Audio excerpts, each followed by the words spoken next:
Coba kita lihat ciri-ciri orang yang doanya didengar oleh Tuhan, yang permohonannya, ratapannya, isak tangisnya langsung dijawab oleh Tuhan. Salam damai sejahtera saudara-saudaraku yang terkasih pencinta firman Tuhan. Berjumpa kembali dengan Bible Learning with Father Joseph. Saudara-saudaraku yang terkasih, berbahagialah orang yang doanya didengar oleh Tuhan, yang ucapan mulutnya diindahkan oleh Tuhan. Tuhan mendengar doa-doa orang-orang yang hidupnya benar di hadapan Allah. Saudara-saudara, hidup sedang tidak baik-baik saja, kita pasti butuh doa. Doakanlah orang lain sebelum kita didoakan oleh orang lain. Saudara-saudaraku, di hari Jumat ini biasanya saya berbicara soal doa. Saya akan memperkenalkan kepada Anda satu tokoh dalam Perjanjian Lama yang hidupnya itu lagi tidak ada yang menolong. Hidupnya lagi genting, hidupnya lagi di ujung tanduk, hidupnya lagi banyak sekali persoalan. Persoalan bukan sekedar persoalan yang kecil-kecil, tapi persoalan yang sangat serius. Karena berkaitan dengan hidupnya, dengan keluarganya, bahkan dengan seluruh bangsanya. Saudara-saudaraku yang terkasih, tokoh ini mungkin Anda pernah dengar, tetapi bisa jadi belum pernah Anda dengar. Siapa dia, bagaimana perannya, dan yang paling penting yang mau saya bahas adalah apa yang menjadi kekuatan pribadi yang luar biasa ini. Doa-doanya dijamah sama Tuhan. Doa-doanya punya kekuatan. Doa-doanya betul-betul menghasilkan jalan keluar bagi masalahnya, bagi seluruh bangsanya juga. Coba saya cek Anda ya, apakah Anda kenal. Depannya namanya hurufnya H. Belakangnya hurufnya A. Jadi depannya H, belakangnya A. Kira-kira siapa? Duh, Romo, puter otak dulu Romo. Kan maklum udah berumur, udah sering lupa-lupa. Dia seorang raja. Dia itu betul-betul kekuatannya adalah doa. Pada suatu ketika dalam hidupnya, ketika dia memimpin jadi raja, bangsa Israel ini dijajah oleh kerajaan Asyur. Bukan Daud ya Romo? Bukan. Saudara-saudara, sebagai informasi nih ya, Raja Daud itu berkuasa sekitar tahun 1100. Itu Daud. Diikuti oleh anaknya itu Salomo, itu sekitar tahun 1000 sebelum Yesus lahir. Terus nanti keturunannya di tahun 800-an penjajah Asyur dari utara, ibu kotanya Niniwe, itu betul-betul menghancurkan, menindas orang-orang di Israel. Udah tahu Romo, kalau begitu pasti langsung buka kitab Raja-Raja. Satu Raja-Raja itu isinya tentang Daud, Saul, Salomo. Nah, dua Raja-Raja berisi tentang keturunan-keturunannya Daud. Bagaimana bangsa yang menjadi bangsa pilihan Allah ini di zaman Daud itu sampai pada puncak kejayaan mereka. Nah, di kitab dua Raja-Raja mulai itu. Karena keturunan Daud tidak setia. Khususnya dari zaman Yerobeam, Rehabeam, di mana kerajaan terpecah jadi dua. Orang mulai meninggalkan Allah, orang mulai menduakan Allah, orang tidak lagi untuk membaca Taurat, orang-orang Israel tidak lagi hidup seturut jalan Allah. Akhirnya kerajaan yang ada di puncak itu makin lama makin turun, makin turun. Sampai nanti hancur di tahun 587. Nah, menjelang kehancurannya itu, ternyata bisa kita temukan raja-raja yang baik. Memang raja-raja di Israel, raja-raja di Yehuda itu ada yang baik, ada yang nggak baik. Kebanyakan nggak baiknya sampai hancur. Tapi di antara kerikil-kerikil tajam itu kita masih bisa menemukan beberapa mutiara. Salah satu mutiara yang kekuatannya adalah doa, namanya Raja Hizkia. Silakan Anda buka. Itu di kitab 2 Raja-Raja bab 18. Kita coba gali siapa dia, kenapa doanya punya kekuatan, kenapa doanya didengar oleh Tuhan. Sampai-sampai ya nanti dikatakan dia itu mau mati. Dengan sakit penyakit yang parah, dia berdoa sama Tuhan, umurnya dipanjangkan oleh Tuhan. Dia mendengar firman Tuhan, dia memperhatikan suara para nabi, teguran-teguran para nabi, nasihat-nasihat Tuhan melalui para nabi, diikutinya. Coba kita lihat ciri-ciri orang yang doanya didengar oleh Tuhan. yang permohonannya, ratapannya, isak tangisnya langsung dijawab oleh Tuhan. Di 2 Raja-Raja bab 18 dikatakan begini. Dalam tahun ketiga zaman Hosea bin Ela, Raja Israel. Romo, Raja Israel, kadang-kadang disebut Raja Israel, kadang-kadang disebut Raja Yehuda. Jadi Yerobeam, Rehabeam, jadi anaknya Salomo itu namanya Rehabeam. Itu pada masa itu kerajaan Daud itu terpecah jadi 2. Yang atas disebut kerajaan Israel, yang bawah disebut kerajaan Yehuda. Dikatakan Hizkia, anak Ahaz, Raja Yehuda menjadi raja. Jadi yang atas itu dipimpin oleh Raja Hosea. Ini bukan Nabi Hosea, tapi Raja Hosea. Yang selatan itu Raja Hizkia. Nah, Raja Hosea ini yang di atas dihancurkan oleh kerajaan Asyur. Ketika menghancurkan kerajaan utara, Raja Asyur mulai merongrong, menggerogoti kekuatan kerajaan di selatan. Dikatakan, ia berumur 25 tahun pada waktu ia menjadi raja. Saudara-saudara, ketika Anda usianya 25 tahun, Anda baru ngapain coba? Romo, saya udah punya anak dong Romo, kan nikahnya umur 20. Coba, tulis di kolom komen, Anda waktu usia 25 tahun, Anda sudah jadi apa? Umur 25 tahun, putra raja ini diangkat menjadi raja. Saudara-saudaraku yang terkasih, Raja Hizkia ini memimpin kerajaan Yehuda itu selama 29 tahun. Bukan periode yang singkat. Karena ada beberapa raja cuma 1 tahun, 3 bulan. Hitungannya masih pakai jari. Tapi 29 tahun ini panjang sekali. Bagaimana penyertaan Tuhan hidup dalam diri orang pilihannya ini. Nah, di ayat 3 nih, ciri pertama orang yang doanya didengar oleh Tuhan adalah ia melakukan apa yang benar di mata Tuhan, tepat seperti yang dilakukan Daud bapa leluhurnya. Hidup benar dulu, perbaiki dulu hidupnya, perbaiki dulu relasinya dengan sesama, dengan keluarga, dengan orang-orang di sekitar kita. Perbaiki dulu relasi kita dengan Tuhan. Hidup benar menjadi kata kunci kalau kita mau doa-doa kita punya kekuatan. Romo jadi malu Romo, hidup saya itu banyak salahnya, hidup saya banyak dosanya, hidup saya itu banyak pelanggarannya. Ya sudah, itu masa lalu kita. Sekarang Tuhan selalu memberikan kita kesempatan. Sekarang masa mau hidup gak benar terus? Apalagi bagi Anda yang sudah punya anak, masih bandel gitu, masih nakal, malu sama anak nanti. Tanggung jawab semakin besar, maka hidup harus semakin dekat pada Tuhan. Hidup di jalan yang benar sebagai orang benar. Jangan biarkan kenakalan-kenakalan kita di masa lalu nurun ke anak. Jangan. Kemudian dikatakan, dialah yang menjauhkan bukit-bukit pengorbanan dan meremukkan tugu-tugu berhala, yang menebang tiang-tiang berhala, yang menghancurkan ular tembaga yang dibuat Musa. Sebab sampai pada masa itu, orang Israel memang masih membakar korban bagi ular itu yang namanya disebut Nehustan. Saudara-saudara yang terkasih, apa yang dulu di padang gurun dianggap baik, tetapi ternyata sesuatu yang baik disalahartikan, disalahpahami, jadinya penyembahan berhala. Maka hati-hati. Kalau hidup kita udah baik, Romo saya udah aman Romo, udah pasti masuk surga. Romo saya udah hidup benar Romo. Hati-hati, dunia itu berubah, manusia itu berubah. Apa yang hari ini baik-baik saja, belum tentu besok masih baik-baik saja. Maka menjaga kesucian, menjaga kekudusan, itu ciri yang kedua saudara-saudara. Hidup benar oke, tapi jangan cuman anget-anget titik-titik ayam. Hidup benar hari ini dan sampai seterusnya, sampai akhir hayatku Romo. Saya mau hidup benar sampai seterusnya. Dikatakan, ia percaya kepada Tuhan Allah Israel. Dan di antara semua raja-raja Yehuda, baik yang sesudah dia maupun yang sebelumnya, tidak ada lagi yang sama seperti dia. Bayangin saudara-saudara, ciri yang ketiga, memiliki rasa percaya.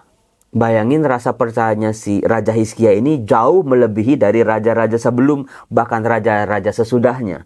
Dia meletakkan rasa percayanya pada Tuhan. Dia meletakkan juga masalahnya. Dia meletakkan kebuntuan hidupnya. Dia menyerahkan juga sakit penyakitnya pada Tuhan yang dia percaya. Percaya apa? Percaya Tuhan itu maha kuasa. Tuhannya orang Israel itu luar biasa, maha kuasa, bisa melakukan apapun dalam kehidupan manusia. Tuhan akan sangat dengan mudah membulak-balikan kehidupan kita kok. Kita yang kaya raya diputar balik sama Tuhan jadi miskin, kehilangan segala-galanya, mudah buat Tuhan. Demikian pun sebaliknya, keadaan kita yang sangat terpuruk, hancur-hancuran, mudah buat Tuhan untuk membalikannya. Mengangkat kembali harkat martabat kehidupan kita sangat mudah buat Tuhan. Itulah yang dipercaya oleh Raja Hizkia. Itu berarti ciri yang ketiga. Kemudian dikatakan ia berpaut kepada Tuhan, tidak menyimpang daripada mengikuti Dia, dan ia berpegang pada perintah-perintah Tuhan yang telah diperintahkannya kepada Musa. Nomor 4, itu dia cirinya. Berpaut, artinya menempel. Tidak sekali-sekali menjauh dari perintah-perintah Tuhan. Apalagi melupakannya, kiranya tidak. Hizkia betul-betul menetapkan dirinya. Aku mulai hari ini akan selalu berpegang pada perintah-perintah Tuhan.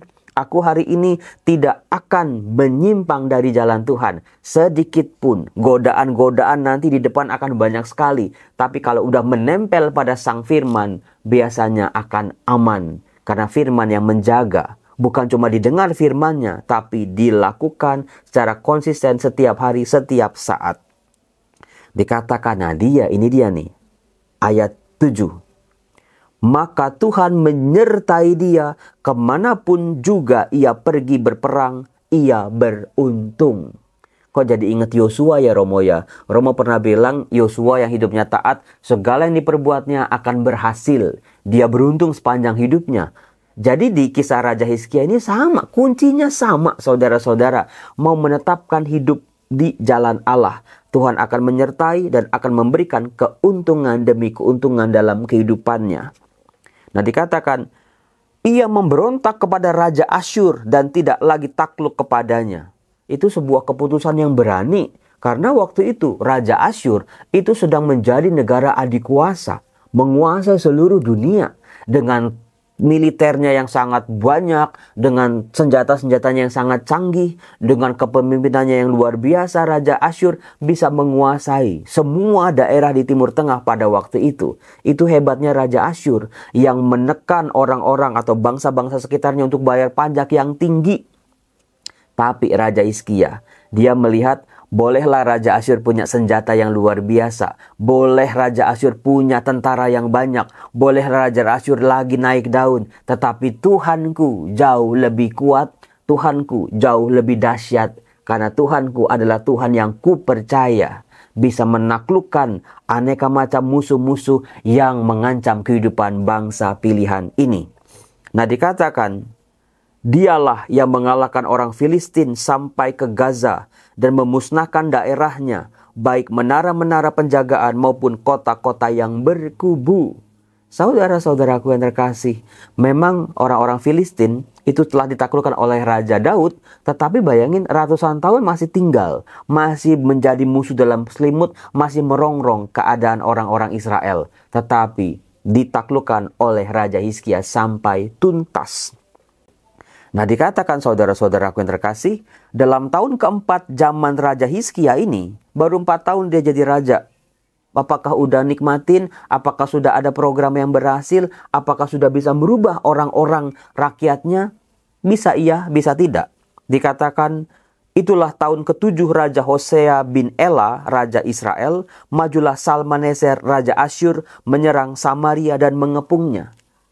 Kita bisa membandingkan. Di atas ada Raja Hosea yang sudah 7 tahun jadi raja. Di bawah ada Hizkia yang baru 4 tahun jadi raja. Bagaimana nih? Ternyata panjangnya durasi tidak menjamin. Di atas kertas, Raja Hosea di atas itu jauh lebih berpengalaman dibanding Raja Hizkia di bawah, di selatan. Tetapi siapa yang berpegang pada firman Tuhan, pada kekuatan Tuhan, pada imannya pada Tuhan, dialah yang lebih bisa bertahan dari serbuan Raja Salmaneser, Raja Asyur. Dikatakan Salmaneser, Raja Asyur, direbutlah itu sesudah lewat 3 tahun dalam tahun yang ke-6 Raja Hizkia. Itulah tahun ke-9 Raja Hosea, Raja Israel, direbutlah Samaria. Jadi Samaria itu ibu kota kerajaan utara. Setelah 3 tahun diserang, dikepung, akhirnya runtuh, jatuh. Karena apa? Raja Hosea di utara tidak berpegang pada firman Tuhan. Nah, ancaman baru muncul di kerajaannya Hizkia. Setelah yang utara hancur, yang selatan harusnya deg-degan. Waduh, gawat ini. Yang utara lebih besar, lebih tajir, lebih makmur hidupnya karena lebih subur. Yang selatan hanya berpegang pada kuasa Allah. Tapi di sini akan dibuktikan saudara-saudara, siapa yang lebih unggul. Bukan kekayaan, bukan besarnya daerah, bukan banyaknya pasukan, bukan panjangnya pengalaman, tetapi mereka yang berpegang pada kekuatan Tuhan. Raja Asyur mengangkut orang Israel ke dalam pembuangan ke Asyur dan menempatkannya mereka di Halah pada sungai Habor, yaitu sungai negeri Gozan, dan di kota-kota orang Madai. Oleh karena mereka tidak mau mendengarkan suara Tuhan. Itu dia, kehancuran kerajaan utara. Kuncinya adalah mereka tidak mau mendengarkan suara Tuhan, ya, dan melanggar perjanjiannya. Ya, ini segala yang diperintahkan oleh Musa hamba Tuhan. Mereka tidak mau mendengarkannya dan tidak mau melakukannya. Saudara-saudara, penting untuk dibedakan antara tidak mau dengan tidak bisa. Banyak orang bisa tapi nggak mau. Banyak orang mau tapi nggak bisa. Yang dilakukan oleh kerajaan utara, Raja Hosea dengan rakyatnya, mereka tidak mau. Bukan tidak bisa. Memang nggak punya keinginan, nggak punya niat, nggak punya perhatian pada hukum-hukum Allah. Akhirnya hancur. Apakah Anda masih tidak mau membaca firman Tuhan? Apakah Anda masih tidak mau untuk hidup di jalan-jalan Tuhan? Gampang kok sebetulnya. Hidup bener aja udah. Jadi suami yang benar, jadi istri yang benar, jadi orang tua yang benar, jadi umat Allah yang benar, jadi manusia yang benar di hadapan Allah. Bukan manusia yang tipu-tipu, di depan istri itu benar, tapi di belakang istri, wah jadi penjahat. Bisa jadi. Hidup benar itu di hadapan Tuhan, yang tidak bisa kita tipu, yang tidak bisa kita pakai make up ataupun topeng-topeng. Hidup benar di hadapan Allah. Dunia bukan dunia yang tipu-tipu. Nah, saudara-saudara, kisah selanjutnya dikatakan setelah Samaria, ibu kota kerajaan utara hancur, mulai merangsek itu bangsa Asyur menyerang Yerusalem. Dikepung berbulan-bulan. Dihina, dicaci maki. Hizkia itu raja di Yehuda. Nggak ada baik-baiknya di mata kerajaan Asyur. Direndahin sampai serendah-rendahnya. Waktu itu yang membuat Hizkia menjadi takut. Tetapi untung dia masih berpegang pada kuasa Tuhan. Dengan bantuan Nabi Yesaya, akhirnya nanti terjadi sebuah keajaiban berkat doa Hizkia yang luar biasa itu. Orang-orang Asyur ternyata tidak bisa menyentuh Yerusalem. Bayangin saudara-saudara, gak bisa. Mau dikepung berbulan-bulan tetap Allah yang hadir di tengah-tengah umatnya. Karena Raja Hizkia beriman kepada Allah. Allah inilah yang melindungi. Allah inilah yang menjaga. Allah tidak membiarkan bangsanya menjadi hancur seperti orang-orang di utara ini. Nah, kita pikir masalah sudah selesai. Ternyata belum, saudara-saudara. Setelah Raja Hizkia, Yerusalem dilindungi oleh Allah, bisa luput, bisa terhindar dari penyerangan bangsa Asyur. Kita bisa lihat di 2 Raja-Raja bab 20. Setelah terjadi keajaiban, Tuhan yang menolong, Tuhan yang melindungi, Raja Hizkia jatuh sakit dan hampir mati. Kalau tantangan yang pertama, masalah yang pertama datang dari luar, datang dari Asyur, sekarang datang dari dalam. Fisiknya yang sudah digerogoti oleh sakit penyakit. Saudara-saudara, kalau Anda tulis lagi di kolom komen ya, masalah-masalah dalam hidup Anda lebih banyak gara-gara faktor-faktor luar atau dari dalam diri Anda. Coba cek. Siapa yang membuat Anda tidak bahagia? Orang-orang luar atau orang-orang dalam? Nah, saudara-saudara, pentingnya ketika musuh dari luar mau menghancurkan, kekuatannya sabda Tuhan, kekuatannya adalah iman pada Tuhan. Ternyata kekuatan yang sama juga bisa bekerja ketika kita menghadapi hal-hal dari dalam. Hizkia sakit, kekuatannya tetap sama, yaitu doa, imannya, rasa penyesalannya pada Tuhan, pertobatannya. Dan secara luar biasa Allah lagi-lagi mendengarkan doa-doanya. Masalah-masalah dari luar, masalah-masalah dari dalam, itu obatnya sama, yaitu rasa percaya sama Tuhan. Penyerahan diri pada kemahakuasaan Tuhan yang luar biasa dalam kehidupan kita. Nah, saudara-saudara terkasih, Bukan berarti hidup Hizkia itu selesai sampai di sini. Karena apa? Masalah demi masalah nanti akan datang lagi. Tetapi sama, senjatanya sama, kuncinya sama. Doa, rasa percaya sama Tuhan, maka Tuhan menyertai orang benar ini. Kalau saya sih mau jadi Raja Hizkia. Hidupnya, nasibnya, tantangan demi tantangan datang silih berganti dalam kehidupan kita. Dari orang-orang luar, dari orang-orang terdekat kita, ada aja masalahnya. Tapi aku mau percaya Tuhanku jauh lebih hebat. Ketika nanti masalah datang mendera kehidupan kita, entah nafkah kita, kesehatan kita, kebahagiaan kita dirongrong oleh masalah-masalah dari dalam. Tuhan, aku percaya kalau Engkau bisa meluputkan aku dari mara bahaya yang sangat besar, Engkau juga bisa meluputkan aku dari masalah-masalah yang ada di hadapanku ini. Nah, dikatakan saya cuma mengutip doa Raja Hizkia dari 2 Raja-Raja bab 20 ayat 3. Itu singkat kok. Dia cuma berkata begini dalam doanya. Ah Tuhan, ingatlah kiranya bahwa aku telah hidup di hadapan-Mu dengan setia dan dengan tulus hati, dan bahwa aku telah melakukan apa yang baik di mata-Mu. Udah, sampai seperti itu, selesai berkata itu dia menangis. Dia mencoba, Tuhan, Engkau tahu isi hatiku. Aku telah tulus, aku ikhlas, aku taat kepadamu, aku setia di hadapan-Mu. Terserah. Dia nggak minta untuk disembuhkan, tapi Tuhan mendengar doanya. Saudara-saudara, itu hebatnya kekuatan doa Hizkia. Saudara-saudara, siapa yang mau punya hidup doa seperti Hizkia? Saya Romo, mulailah hari ini. Doakan juga ketika hidup kita nyaman, hidup kita enak, doain tuh.